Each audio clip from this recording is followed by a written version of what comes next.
Good morning. The last few years have given us more and more elaborate and technical forms of communication, but sometimes more complicated isn't better. Today, we're talking about keeping the human in our communications, and we're joined by Chris Lysy. Chris is a freelance designer and evaluator who just supports all kinds of digital projects and programs, and he is also a cartoonist. Welcome to Coffee Time with Masterminds. This is a 30-minute conversation with the leaders of mission-based organizations about issues that are urgent to us right now. I am Peta Blakely, and I am the founder and principal of Blakely Consulting. I help mission-based organizations measure and maximize their impact. I'm joined today by Cynthia. Good morning, Cynthia. Hi, Peta. How are you? Good. I am Cynthia Rojas, and I am the principal and founder of To Your Growth. Welcome, everybody. Good morning. Good And morning. Rebecca is with us. Good morning, everyone. My name is Rebecca Tuttle. I'm the founder and principal of Grant Right Now and Grant Writing for Good. Nice. Hi. And if you are joining us this morning, please tell us in the comments where you're joining us from.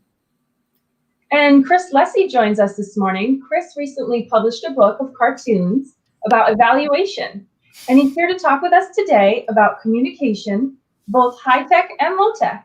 Welcome, Chris. How are you today? Welcome to Coffee Time. Good. Thank you. Thank you for having me. This is fun. You are so interesting, Chris. I can't wait for this conversation. Now, Chris, you recently published a book of cartoons about program evaluation. How did you get started drawing cartoons? It was starting drawing cartoons. Probably started when I was a kid. I was doodling constantly, but I didn't really think of it or do it until I got an iPad, really. And then I was playing around with cartoons on the plane on the way to an evaluation conference back in 2011. And I just started drawing cartoons, and people liked them, so I kept drawing cartoons. And yeah, that's the story. That's one way to do it. Wow. So you haven't been really drawing that long. Your drawings are excellent, but that's really interesting that you kind of just picked it up and then went with it, and it's kind of your passion in what you're doing. That's great. It's been super fun. It's a fun way to talk about something that people don't usually have fun talking about. So that's what I like about it. And yeah, in addition to me, I get to give other people fun ways to talk about things that they don't want to talk about necessarily. Ooh, we're excited for today's show then. Chris, I'm curious. What do you say when people ask you, what do you do for a living? It depends on the person. I mean, really, it's usually I just say I'm a consultant. Sometimes the cartoonist gets a conversation going. So if I want a conversation, I say a cartoonist. If not, if you really don't want a conversation, you say you're an evaluator, and they're like, "Oh, and nobody wants to know what that is." Oh, no. And why do you think that your cartoons gain so much traction so quickly? I think there are lots of things that people feel. There are lots of things that people see. There are messages hidden in the work of evaluators, of theorists, of practitioners of all sorts. And there are these like little inside jokes and these tough ethical dilemmas and challenges that evaluators face on like a daily basis. So all I've really done over time is just take some of those things that people have written about, talked about, things that I've noticed, that friends have noticed, and put some funny characters around them, and then put them up as a cartoon and share them on Twitter. It's the science behind it is just not that.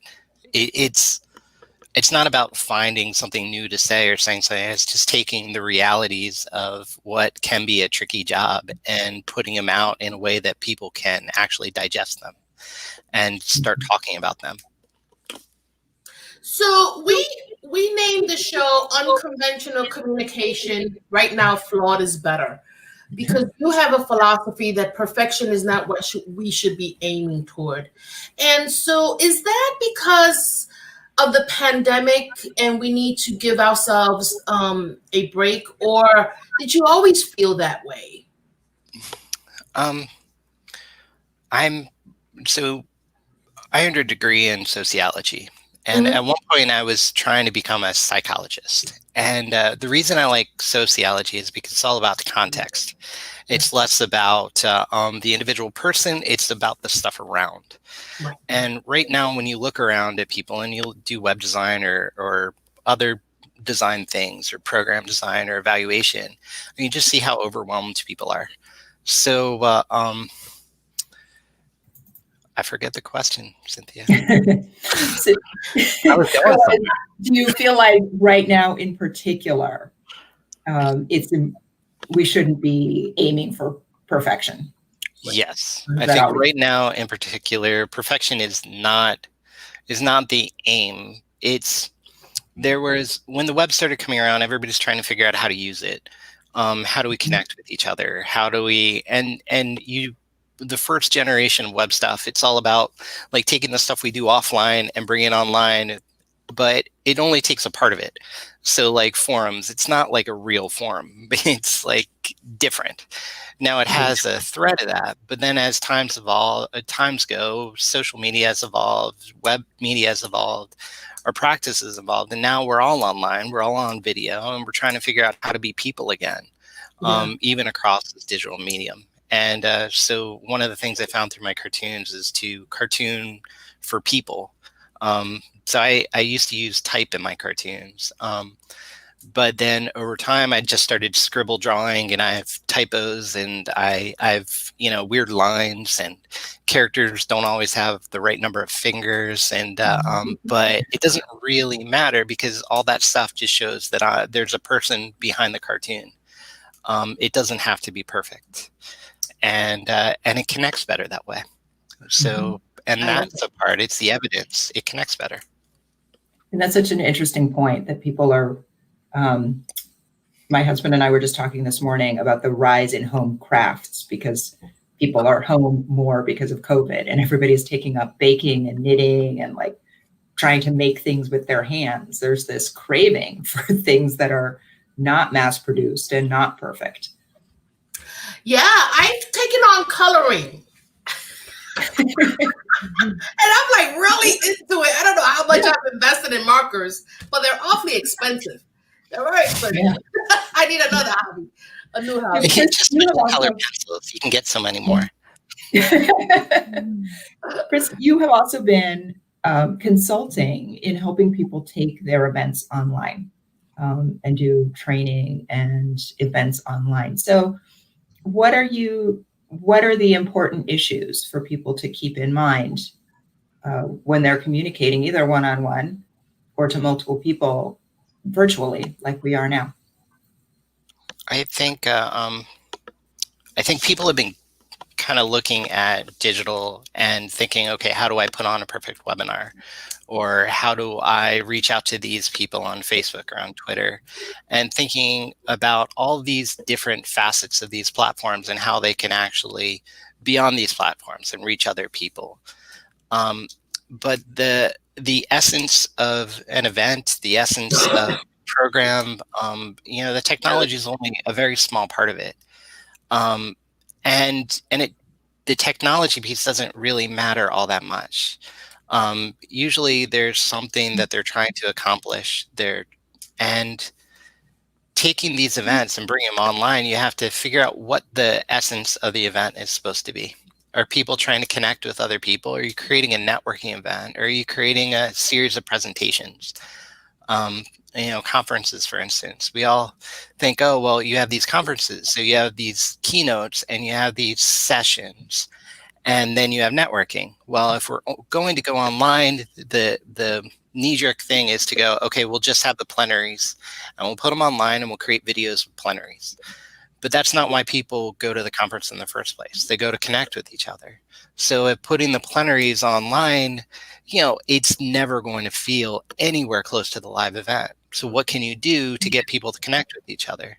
Is that breakout rooms? Is that unconventional presentations and discussions? So it's trying to think about all that kind of stuff when doing any kind of thing online, whether it's a blog post or a community practice or a digital event.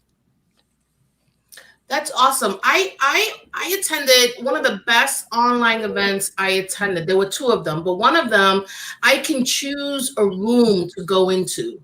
So the rooms were themed. And so I could just hang out in a room. And I thought that was really cool. I have not seen that since. And then I attended a book party event on Zoom, and it was so well orchestrated. It had an MC through the whole entire event. It had different events. And I have to tell you, it looked so seamless. I'm getting some kickback. I'm sorry. It felt seamless. It felt live. It was live, but I didn't feel like I was in front of Zoom. It was an extraordinary experience. Haven't seen it since, though. So I think your approach about you tend to start with what's the human experience we want to have. Those two events literally did that. I think other events are, again, thinking about the perfection, the technology, the replication of doing something live and putting it on Zoom versus what's this experience going to be like? Yeah? I have a question. Sure. How can we find you on Twitter? Can I put your Twitter handle in the comments? Sure. It's at C Lysy. So it's @ CLYSY. So my last name. First initial, first name, then last name. CLYSY? Yep, that's right. 5 letters. Thank you. And so you put your cartoons up in Twitter. You share them in Twitter. Are you on Instagram? Quasi. I've tried it. It hasn't worked for me yet. I take that as a no. That's a no. Yeah, probably no. I'm technically. You said that you don't expect. Oh, I just have one quick question. Yeah. So you said that we're talking about how we shouldn't be expecting perfection during COVID, during pandemic, or really ever, because there's no such thing. And you had made mention that you create these cartoons to get people going and engaged in conversation. What is it that you hope people will get out of these conversations? Because I think this is an awesome opportunity to share with our audience and others what you do, because I think that the humor in the cartoon or the aha moment in the cartoon depiction is a great way to get people to talk about things that make them uncomfortable. And right now, what we need more of are uncomfortable conversations. I agree. I think one of the mistakes in thinking about data visualization or cartooning or any of this stuff as simplifying things is, yeah, in a way, but really it's about taking complex ideas, conversations, and making them approachable so that we can actually engage with them. There's somebody I was reading early on in my career, Q McLeod, who draws these cartoons or drew these cartoons at Gaping Void. And he said that you need to create social objects, that if you want a discussion, you need to have an object out there that people can engage around. So this show right here is a social object. It creates a space where people can come and have harder conversations. Well, cartoons can operate in the same way. You can create a cartoon and it creates its little orbit around it where people have discussions, conversations. And then that cartoon can expand beyond that. So the cartoon can then go into presentations. It can then go into meeting rooms. It can go into books and textbooks and other things as a trigger for a conversation. And so that's the idea. It's not about how do you simplify something so that people can understand it. It's how do you adapt something so that people can approach it. And sometimes that's keeping it uncomfortable, keeping it confusing, or leaving all the subtleties and all the craziness or ridiculousness in the thing in the first place. It doesn't have to be simple; it just has to be approachable. I like that. Uncoachable. I am also, a data viz nerd, but one of the things that you've talked about is there's more and more and more technology, and it's really tempting to be in love with Tableau and Power BI and the capacity of those platforms. But you've said that's not what it's about, that fancier or more technology driven isn't necessarily what matters. Can you talk about that a little bit more? Sure. So this comes from years of experience in contract research with federal agencies, Department of Education, Department of Health, that you have these kind of big contracts and these big organizations, and they're trying to do this large evaluation. And so they're like, well, we need to get these better tools so that we can do the thing. And but then they try to look at a tool like the tool itself is going to make the visualization better. Tableau and Power BI are interactive visualization tools. What they let you do is they let you take a mass amount of data and break it down so it's approachable. But what organizations often try to do is they take little bits of data, stuff that you could just put together a little chart and send it out and would be just as effective. And then they try to put it into Tableau and have Tableau do that same thing that you could probably just do with a pencil and a piece of paper. And and that's a challenge. It's not that the tools aren't useful. It's that most of the time the way in which we're using the tools doesn't really make sense. If you don't have the data for Tableau, you don't need Tableau. And if you can draw it on a piece of paper, just draw it on a piece of paper. It's so much easier and quicker and more efficient. And then you can do more evaluation, analysis, and dissemination. So that's usually my feeling. I think that's such an important point. Like, the technology is not going to do anything that the data couldn't do, right? And you need to be able to analyze the data yourself to use those tools effectively. So the limitation is your data and your own capacity to engage with it, not the technology. Yeah. So Peter has pulled up or found an example, and so I'm down to see. This is a cartoon that Chris made special for us.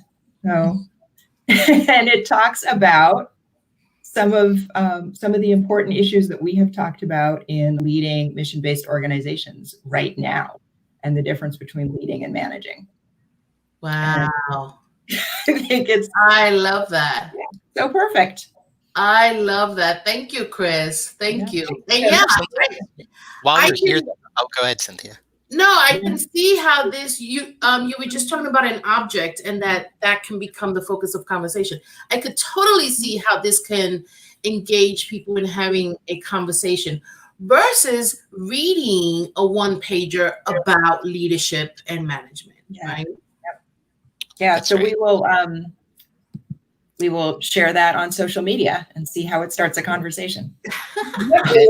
Fresh spectrum there. Yep. That's just been my website for a long time. It was two words that I threw together, and the .com was available and that became my website, even though I've kind of a lisp, so it's hard to say for me. So it's like, even though I've tried to go away from it, it's on so many of my cartoons I can't. So I have fresh spectrum that I can barely say, and that's my website. But it's incredibly well known, and everybody associates it with you. So you're stuck with it. Stuck with it. Yeah. Funnily enough, that's kind of how our show got named. It's roughly the same process. We were masterminds and we were having coffee. And that's how we named our show. And now we're stuck with it. So. I can't believe it was much more complicated than that. Myra says, yes, please share. She'd love to use that with her teams. Myra works in the school system in New York City, right, Cynthia? Yes, she does. All right.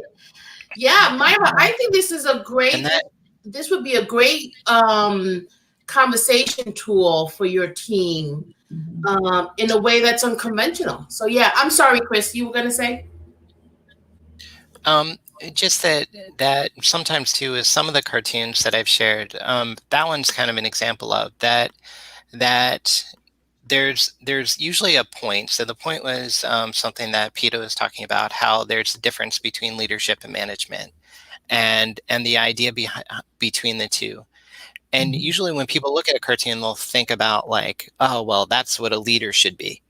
Or they'll look at it and going, well, that management's important, because if all those people try to climb that hill together, somebody's going to fall down. You need that person at the bottom.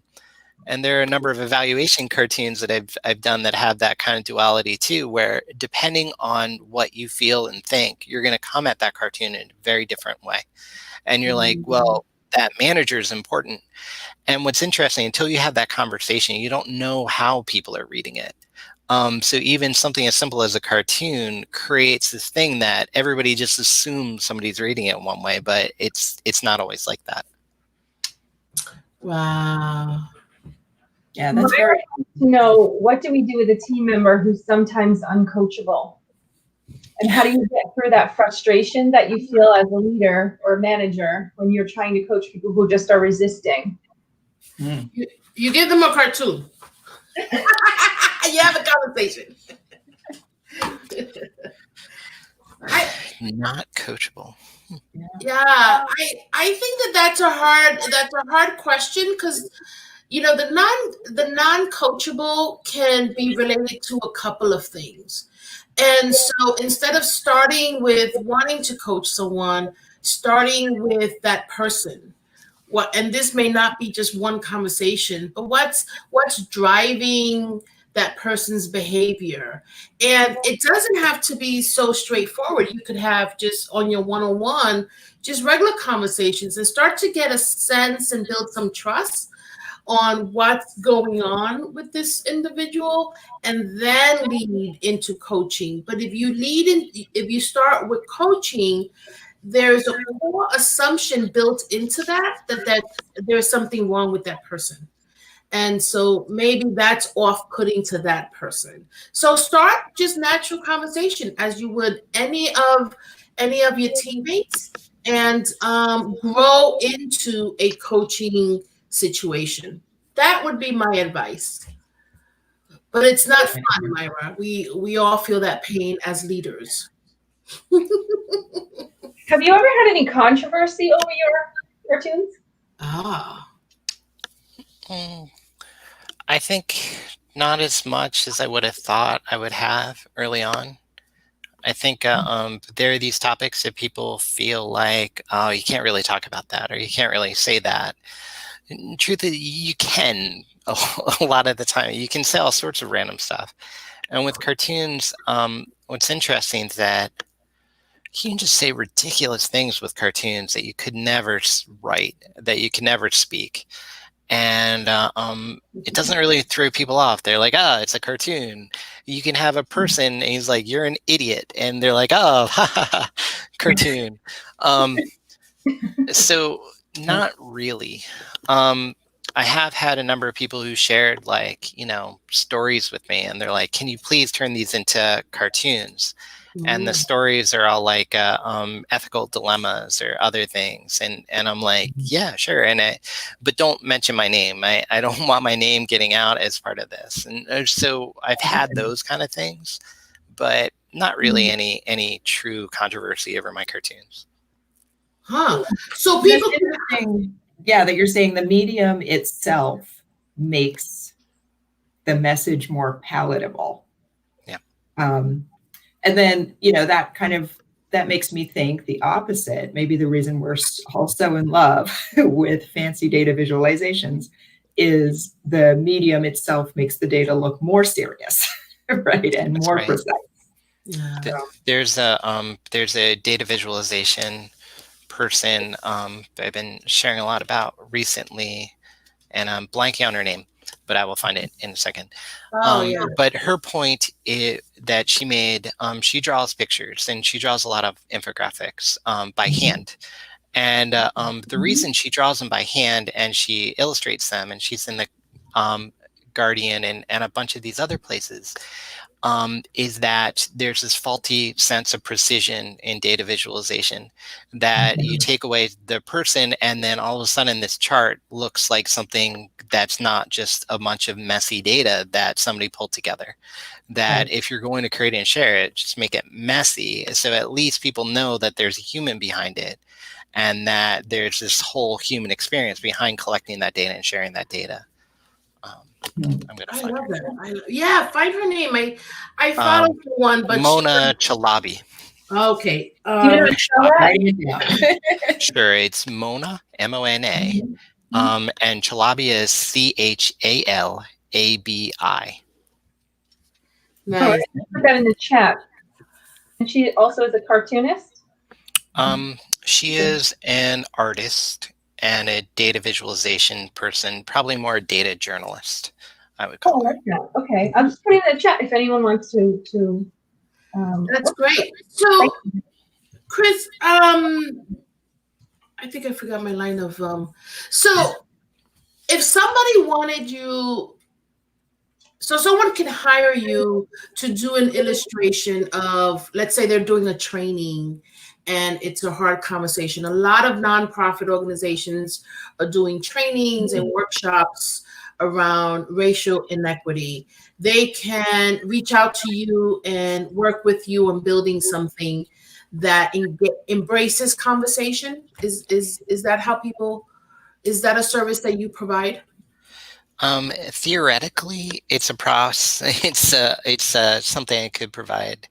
But I found out years ago, I have had some cartoon projects where I've created cartoons for university programs, for nonprofit programs, marketing, just things to go around a certain campaign or conversations or conference. But most of the time, I do far better as a consultant if I shift my consulting work around putting on digital events or facilitating communities of practice or doing large-scale program evaluation. The cartooning has always been secondary. That's why it's taken me like 10 years to put out a book, because it's kind of just, it's something I do. When I try to make it into a business, it becomes less fun. So but I just enjoy it. That's why I'm here. I don't, people have been buying the book. They've been enjoying it. If anybody wants to buy it, please do. But they're free cartoons. But if you don't feel like spending any money, you just want to sort through my site, you can find all the same cartoons that are in my book on my website for free. It's not like I'm hiding anything. Then you can put them in all your presentations. The book just makes it easier and gives you something to hold in your hands. That's so cool. You know, I keep thinking about all the time I spent reading about color theory, how people read data. I mean, I could go on and on because I would present data or I would present findings to non-data people all the time. This is the only audience the primary audience that I have primarily presented to, and it's always been challenging. And I'm thinking about all these years and how I think people would have appreciated a cartoon or two. I think it would help a lot. So before we close, I want to make sure everybody knows about a couple of opportunities. One, Chris's book is available on Amazon. And his illustrations are also on his website and on Pinterest. And two, Chris has recently released a course about getting started as a consultant. And information about that course is on freshspectrum.com. That's awesome. We get a lot of questions about consulting. I'm sorry, Rebecca. I'm putting that in the chat. So if anyone wants to go to Chris's website, they'll have that. Thank you for sharing today. Thank you, Chris. And there's no N, but yes. Oh, did I mistype it? See, I don't have my glasses on. Anyway, like it is under Chris's face. Yeah. Right there. Chris, do you want to? There we go. Chris, do you want to leave anybody with any final thoughts? Like, what should people be doing right now in the land of leadership through Zoom meetings and trying to run programs without face-to-face communication, what's the number one thing people should have in mind right now? Remember that people are people, that whether or not you're somewhere else or you're across video or whatever, just connect with the people in whatever way you can connect with the people. Think about them and their challenges, and less about you, and then take breaths and breathe deep, because it's hard on everybody. I love that. Think about them and their challenges. Mm-hmm. Yeah. Great. Okay. I think, my big takeaway is we've talked about adapting and innovating a lot on this show. And I think Chris has me thinking differently about what it means to adapt things into online spaces, and Yeah. maybe the things that seemed a priority in face-to-face communications are less important. Yeah, I think so. I mean, my big takeaway from here is really have fun, right? We are in this for a long time, and we started out stressed out because we didn't know what to expect, and then these deadlines kept getting pushed out, and now we know we're in this for a much longer haul. And the truth of the matter is, it is time to have fun with what we have, and you do this, Chris, by doing illustrations, but also I love your focus on humans and always putting the human first. So thank you for that. Thank you. Rebecca, what's your takeaway? I believe in the power of visualization, as we need something right now to connect us, to get the conversation going, something that's non-threatening, but can also encourage and invoke ideas from a host of different people. And I think that what you're doing, Chris, is a great avenue to do that. And we interpret what we see from our own perspective. So you could have a cartoon or an illustration out there, and you could evoke a different emotion in almost everyone who sees it, and a different translation. I think that's pretty powerful. It's certainly a lot of fun. You are having fun. Well, Thank you so much for this was fun. And thank you all for having me. It's been really fun and interesting show. And have a great weekend, everybody. Bye. Bye. Thank you.